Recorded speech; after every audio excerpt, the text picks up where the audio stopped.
Hello there. Welcome to Slice of Eternity podcast. You are not a mistake because God does not make mistakes. You are so special. This podcast will stir up your imaginations and engage your soul to see the beauty and truthfulness of the gospel of Jesus Christ, to bring healing to your soul.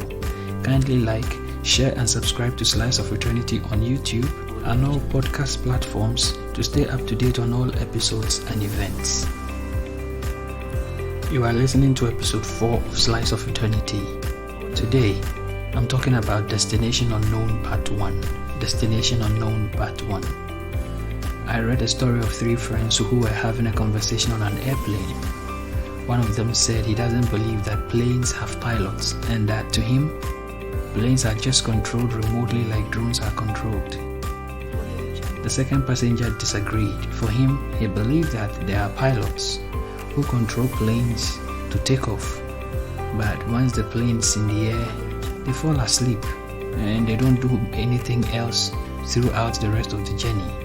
The third passenger said, first of all, there are pilots who fly planes. Secondly, the pilot of this plane is alert, competent and knows his job. He is seasoned and sensitive and has every intention to take them to their destination.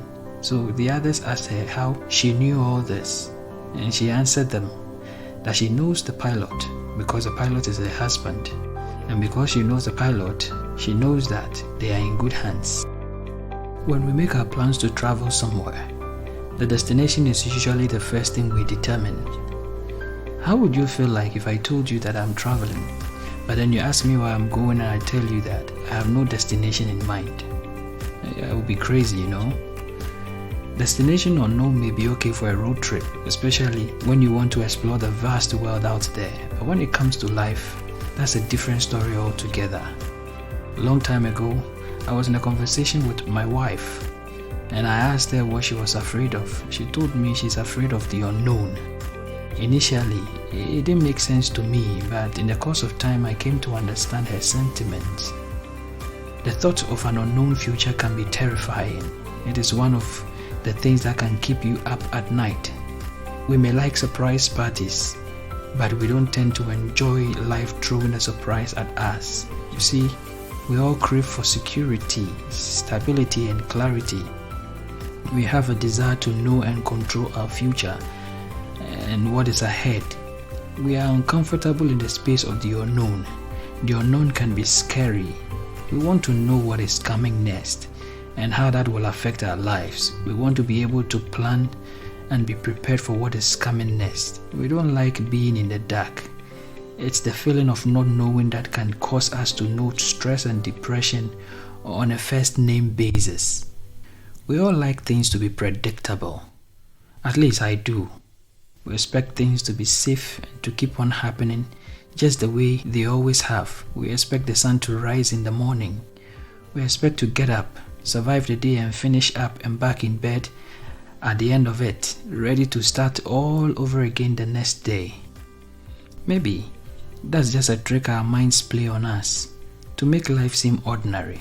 But the truth is, life is so extraordinary that for most of the times we can't bring ourselves to look at it. The fact of the matter is that nothing is ever certain, but most people never find that out until the ground suddenly disappears from beneath their feet and the road becomes bumpy. Life is so full of unpredictable beauty and strange surprises.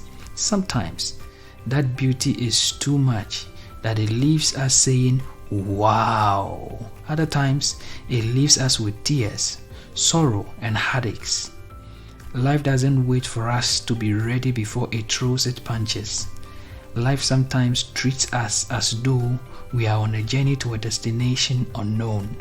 Perhaps during these turbulent times you have lost your job and now trying to adjust yourself, or you are going through the sorrow of a broken relationship or the loss of a loved one. I know these were not part of your plans. Life is tough for many people. Within a twinkle of an eye, so much can change.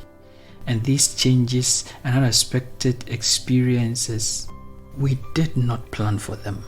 Can you imagine being hailed and praised yesterday And today the same people who sang praise to you turn around to nail you on a cross?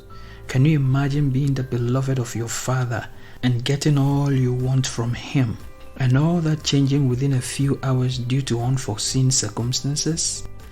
This is the situation Joseph found himself in as the most beloved son of his father. I'm sure he had all he wanted. He had big dreams. It was never part of his dream to take a trip to a destination unknown. He just woke up one day and all of it had changed.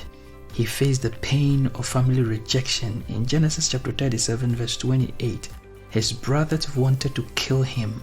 They stripped him of his identity and sold him into slavery.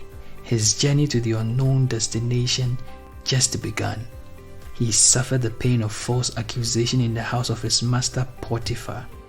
Potiphar's wife falsely accused Joseph of attempted rape in Genesis chapter 39 verse 18. As a result, Joseph ended up in prison where he struggled with the pain of a forgotten existence. People he had helped in the prison, who promised to help him, forgot about him completely. It's human nature. We make promises we don't mean. We forget our promises once we get what we wanted. In fact, we easily forget.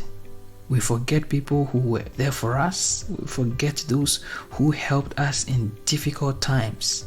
The guy just forgot about Joseph. He just forgot. Genesis 40 verse 23 expressly says, the chief cupbearer forgot all about Joseph, never gave him another thought. I'm sure he might have felt forgotten by God too. I can imagine how feeling the pain of failed dreams felt like for him. He had been rejected by his own family and had been falsely accused by Potiphar's wife and forgotten by people he was there for and had helped. I'm sure he might have felt that he had hit the wall in life and that the dream he had at the age of 17 years can never come to pass. Yet, at the peak of his pain, God still had him in mind. Genesis chapter 39 verse 2 says, God was with Joseph. What? You mean in the face of his rejection and false accusation and losing those he loved, God was still with him? Yes, God was with Joseph. Joseph himself acknowledged that fact in Genesis chapter 50 verse 20, that though his brothers meant evil against him, God meant it for good. What he was saying was that, I didn't know where the road you sent me on was leading. I had no idea where I was going in life. The journey was bumpy and dangerous, but there was a pilot in my flight who knew his job and knew where he was taking me to. He brought me here finally, and he did that for all of our sakes. You see, a good pilot does what it takes to get his passengers home. The journey may not be smooth. The weather may be bad. We might meet a storm, but the good pilot does what it takes to get us to our destination. So does God. You may not know where this road leads, but if you allow Him to hold your hand, He knows the road, He knows the destination, and He can get you there. In all that you are going through, I can hear God whispering to your ears right now, I am the pilot, you are the passenger. My job is to get you to your destination. Your job is to allow me to take you there. The same God who did amazing things 2,000 years ago in Jerusalem is still at work today. The same hand that sent manna to the people of Israel is still working today. The same hand that set the people free from Egypt and carried them to their destination through the wilderness is still strongly at work today. That is why I agree with Apostle Paul when he said in 2 Timothy chapter 1 verse 12 that I have gone through and I'm still going through some bumpy roads and turbulent times. But I'm convinced of one thing. I know whom I have believed, and I'm convinced that He is able to guard what I have entrusted to Him until that day, until that very day. What Paul was saying was that I have entrusted my life into the hands of my pilot. I have a pilot who knows his job and knows his bearings, and I have entrusted my life into his hands. He is able to carry me to that destination, unknown to me but known to him, and I am convinced that he is taking me there. God is taking you somewhere. So have some faith in him. By faith I mean visualize the invisible, believe the impossible, and trust in God to lead you to the unknown. His goal is not to take you to where you want to be. His goal is to take you to where you need to be. Just think of him as your pilot. Think of yourself as his passenger. Like the pilot, he knows what we don't, and he can see what we can't. Trust in God. He knows what he is about. This is part 1 of Destination Unknown. Thank you for listening to this episode of Slice of Eternity. I trust this podcast will bless your day. Kindly like, share and subscribe to this channel. You can also follow me or engage me on Facebook, Twitter and Instagram by searching for Eddie El Shaddai. You can also listen to more mind-stirring and soul-engaging episodes of Slice of Eternity on YouTube. Please do well to subscribe to Slice of Eternity on YouTube. Till we meet again, remember, you are not a mistake.